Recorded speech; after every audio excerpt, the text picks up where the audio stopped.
اور لوط کو یاد کرو جب انہوں نے اپنی قوم سے کہا کہ تم عجب بے حیائی کے مرتکب ہوتے ہو، تم سے پہلے اہل عالم میں سے کسی نے ایسا کام نہیں کیا۔ کیا تم مردوں کی طرف مائل ہوتے اور راہزنی کرتے ہو اور اپنی مجلسوں میں ناپسندیدہ کام کرتے ہو؟ تو ان کی قوم کے لوگ جواب میں بولے تو یہ بولے کہ اگر تم سچے ہو تو ہم پر عذاب لے آؤ۔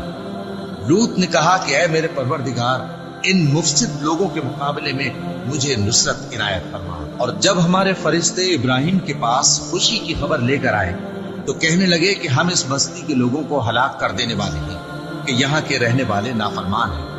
ابراہیم نے کہا کہ اس میں تو لوط بھی ہیں۔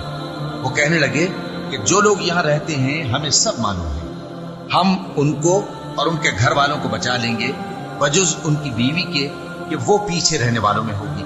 اور جب ہمارے فرشتے لوط کے پاس آئے تو وہ ان کی وجہ سے ناخوش اور تنگ دل ہوئے۔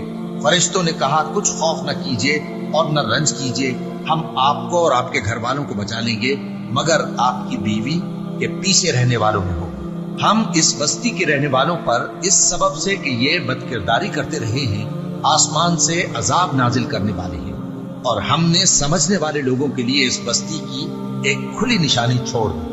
اور مدین کی طرف ان کے بھائی شعیب کو بھیجا تو انہوں نے کہا اے قوم، اللہ کی عبادت کرو اور روز آخر کے آنے کی امید رکھو اور ملک میں فساد نہ مچاؤ، مگر انہوں نے ان کو جھوٹا سمجھا، سو ان کو زلزلے کے عذاب نے آ پکڑا اور وہ اپنے گھروں میں اوندھے پڑے رہ گئے۔ اور عاد اور سمود کو بھی ہم نے ہلاک کر دیا، چنانچہ ان کے ویران گھر تمہاری آنکھوں کے سامنے ہیں، اور شیطان نے ان کے اعمال ان کو آراستہ کر دکھائے اور ان کو سیدھے رستے سے روک دیا، حالانکہ وہ دیکھنے والے لوگ تھے۔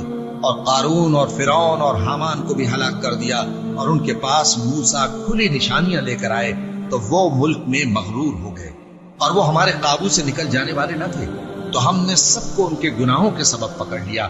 سو ان میں کچھ تو ایسے تھے جن پر ہم نے پتھروں کا مے برسایا، اور کچھ ایسے تھے جن کو چنگھاڑ نے آ پکڑا، اور کچھ ایسے تھے جن کو ہم نے زمین میں دھسا دیا، اور کچھ ایسے تھے جن کو غرق کر دیا۔ اور اللہ ایسا نہ تھا کہ ان پر ظلم کرتا، لیکن وہی اپنے آپ پر ظلم کرتا۔